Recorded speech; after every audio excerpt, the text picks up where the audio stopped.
She was standing at the altar in front of 200 people when her groom leaned in close and whispered the words that would shatter everything. "I'm sleeping with your best friend. If you can't handle it, leave." The music was still playing. The guests were still smiling. And Claire Whitman realized in that moment that the man she was about to marry believed she was already trapped. The church smelled like roses and expensive perfume. Candles flickered along the aisle. Someone's phone camera flashed from the third row.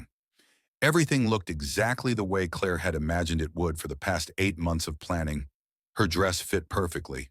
The vows were printed on cream-colored paper in her trembling hands. Daniel stood beside her in his tailored gray suit, looking confident and composed. But his words were still echoing in her ears, cold and sharp as broken glass. This wasn't nervousness. This wasn't last-minute panic.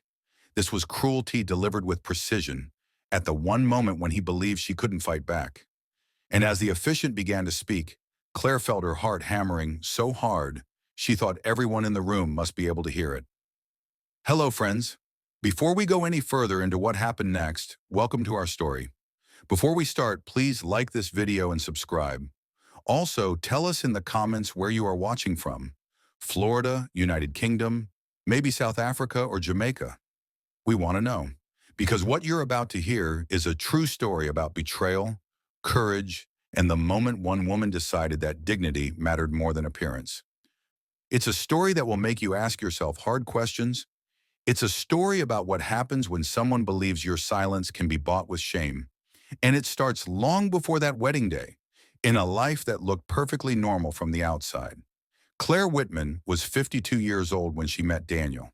She'd been divorced for 6 years at that point, and she wasn't looking for anything serious. She'd built a good life for herself. She worked as a financial consultant, owned a small townhouse in Portland, and had a tight circle of friends she trusted completely. Melissa was one of those friends. They'd known each other for over 20 years, ever since their kids were in elementary school together. They'd survived PTA meetings, bad breakups, career changes, and all the messy parts of middle age together. Melissa was the person Claire called when something went wrong. She was also the person Claire called when something went right. When Claire started dating Daniel 3 years ago, Melissa was the first person she told. Daniel was 55, recently widowed and working as an architect. He was thoughtful and steady. He didn't play games. He showed up when he said he would. He remembered small things like how Claire took her coffee and that she hated surprises. It felt like the kind of relationship Claire had always wanted but never quite found. Comfortable, respectful, built on actual friendship. They moved in together after a year. Melissa helped Claire pack. She joked about how Daniel better treat her right or he'd have to answer to her. Everyone loved Daniel. Claire's family loved him. Her co-workers loved him. Even her ex-husband said he seemed like a solid guy. When Daniel proposed on a quiet Saturday morning in their kitchen, Claire said yes without hesitation. She felt lucky. She felt seen. She thought she'd finally found the partnership she'd been searching for her whole adult life. The wedding planning started immediately. Claire wanted something simple but elegant. Melissa was by her side for all of it. Dress shopping, venue tours, cake tastings, seating charts. Melissa had opinions on everything, and Claire appreciated it. It felt like they were planning it together. Sometimes Melissa would text Daniel directly to ask about his preferences, and Claire thought it was sweet that her best friend cared so much about making the day perfect. There were moments looking back that should have felt strange. The way Melissa always volunteered to pick up things from Daniel's office, the way she laughed a little too hard at his jokes, the way Daniel's phone would buzz late at night and he'd glance at it, then put it face down without explaining. But Claire trusted them, both of them, completely, and that trust made her blind to what was happening right in front of her. The day of the wedding started exactly the way Claire imagined it would. She woke up early in the hotel suite surrounded by her bridesmaids. Melissa was there, of course, holding Claire's coffee and talking her through the timeline. Hair and makeup took 3 hours. The photographer captured everything. Claire felt beautiful. She felt calm. She kept thinking about how this was the beginning of the rest of her life. Around noon, Daniel sent her a text. "Need to talk before the ceremony. It's important." Claire's stomach dropped a little, but she figured it was just nerves. Maybe he wanted to exchange private vows or give her a gift. She told Melissa she'd be back in a few minutes and walked down the hall to the room where Daniel was getting ready with his groomsmen. When she walked in, he was alone. He looked at her for a long moment, and she remembers thinking his expression was unreadable. Not nervous, not excited, just blank. "We need to talk," he said again. Claire closed the door behind her. "What's going on? Are you okay?" Daniel sat down on the edge of the bed and folded his hands. "I need to tell you something before we do this. I've been seeing Melissa." Claire didn't understand at first. She actually laughed. "Seeing her? What do you mean? Like planning stuff?" "No," Daniel said flatly. "I'm sleeping with her. We've been together for about 7 months." The room tilted. Claire reached for the wall to steady herself. Her mouth opened, but no sound came out. Daniel kept talking, his voice calm and almost businesslike. "I didn't plan for it to happen. It just did.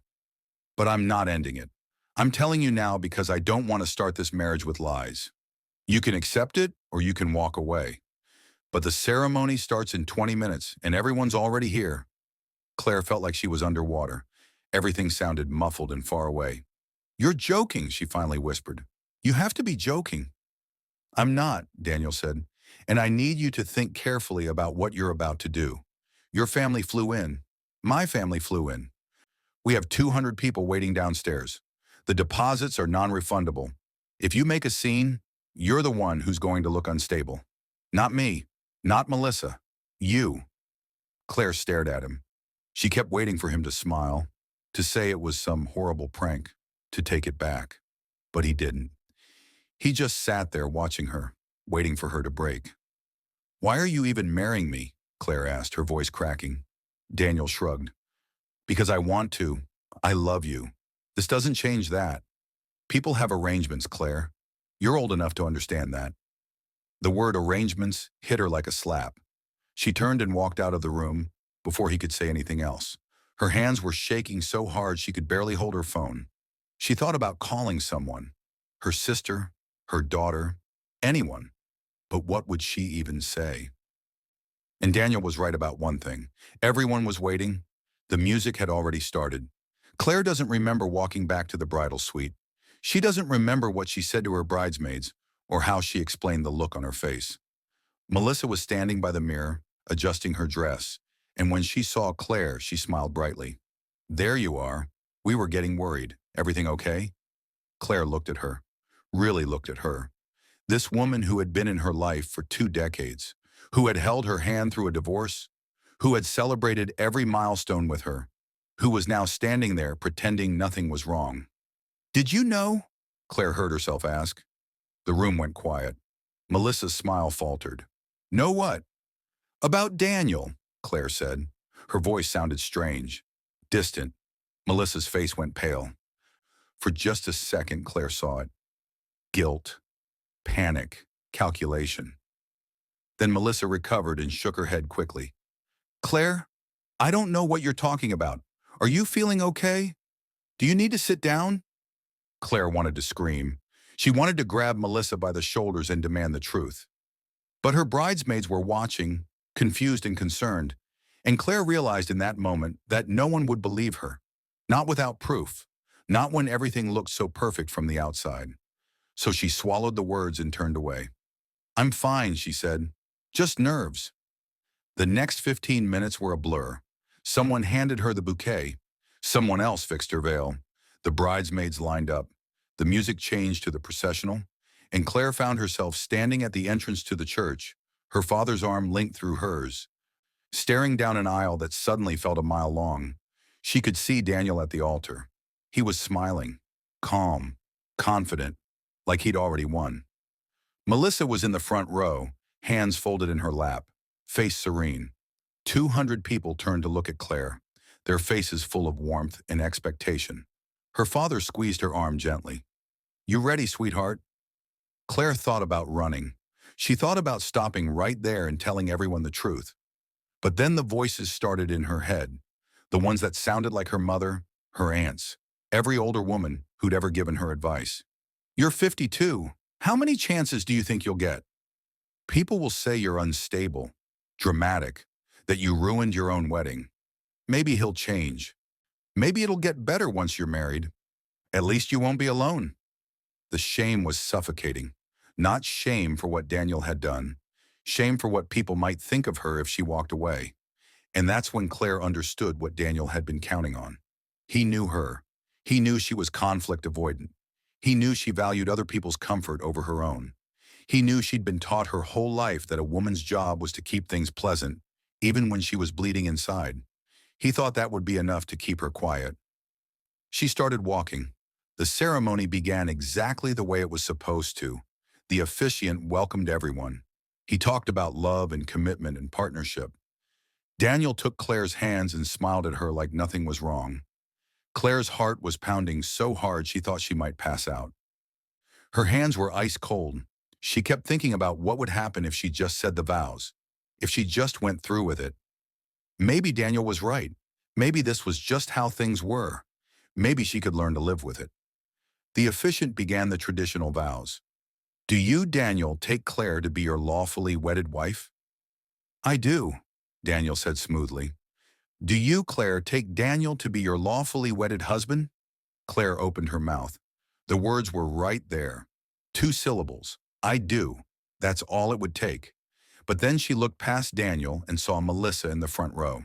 Melissa, who was watching with this strange little smile on her face, like she'd already won. Like Claire was too weak, too scared, too desperate to do anything but comply. And something inside Claire snapped. Not loudly, not dramatically, just a quiet, clean break. No, Claire said. The church went silent. The officiant blinked. I'm sorry? No, Claire repeated louder this time. I don't. Daniel's smile disappeared. Claire, he said quietly, a warning in his voice. But Claire wasn't looking at him anymore. She turned to face the guests. Her hands were still shaking, but her voice was steady. I need to tell you all something, she said. About 20 minutes ago, Daniel told me that he's been having an affair with my best friend Melissa for the past 7 months. He told me this right before the ceremony, and then he told me that I should go through with the wedding anyway, because calling it off would be embarrassing. Gasps rippled through the church.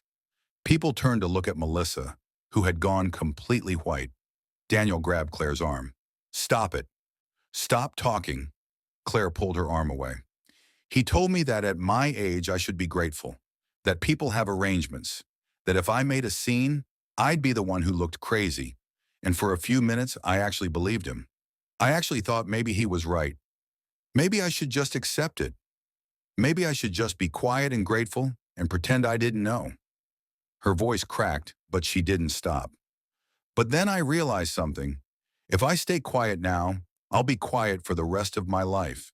And I'd rather stand here alone, in front of all of you, and tell the truth than spend one more second pretending this is okay. Daniel's face had gone from confident to furious. You're making a huge mistake, he hissed. The only mistake I made, Claire said, was not trusting myself enough to walk away the second you told me. She turned back to the guests. Some of them were crying. Some of them looked shocked. Her sister was already standing up, ready to come get her. I'm sorry you all came here for nothing, Claire said, but I'm not sorry for this. She took off her engagement ring, set it on the altar, and walked back down the aisle. Alone, in her wedding dress, with her head held high.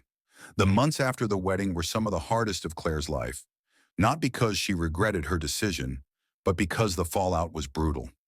Daniel tried to spin the story, telling people that Claire had had a breakdown, that she'd sabotaged the wedding out of jealousy and insecurity. Melissa stopped responding to messages entirely. Some of Claire's friends believed Daniel's version. Some of them quietly pulled away, uncomfortable with the mess. But others stepped up in ways Claire never expected. Her sister moved in with her for 2 weeks. Her daughter called every day. Co-workers sent flowers and cards telling her how brave she was. And slowly, Claire started to rebuild. She sold the townhouse she'd shared with Daniel and moved into a smaller apartment downtown. She started seeing a therapist who helped her understand why she'd almost stayed. Why she'd been conditioned to believe that being alone was worse than being disrespected. She joined a book club.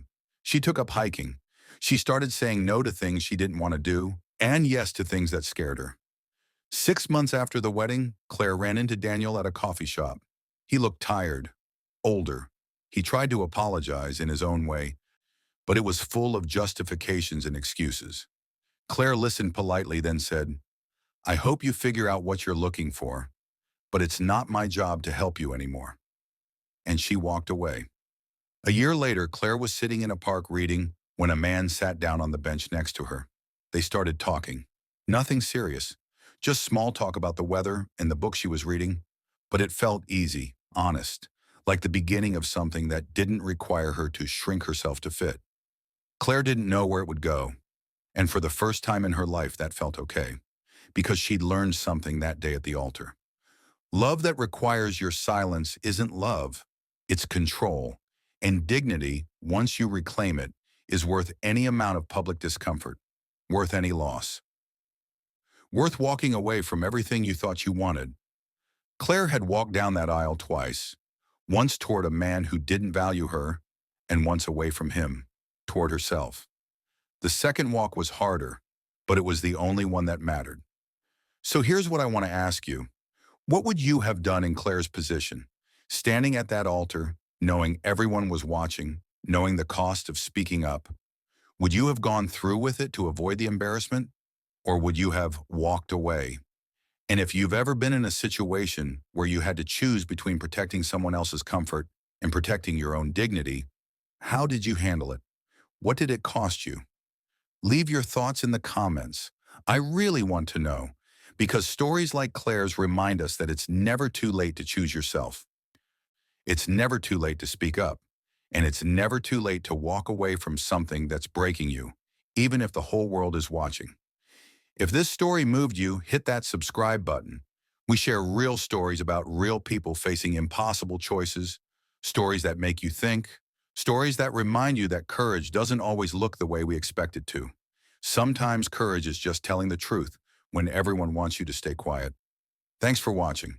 And remember, you're worth more than someone else's arrangements.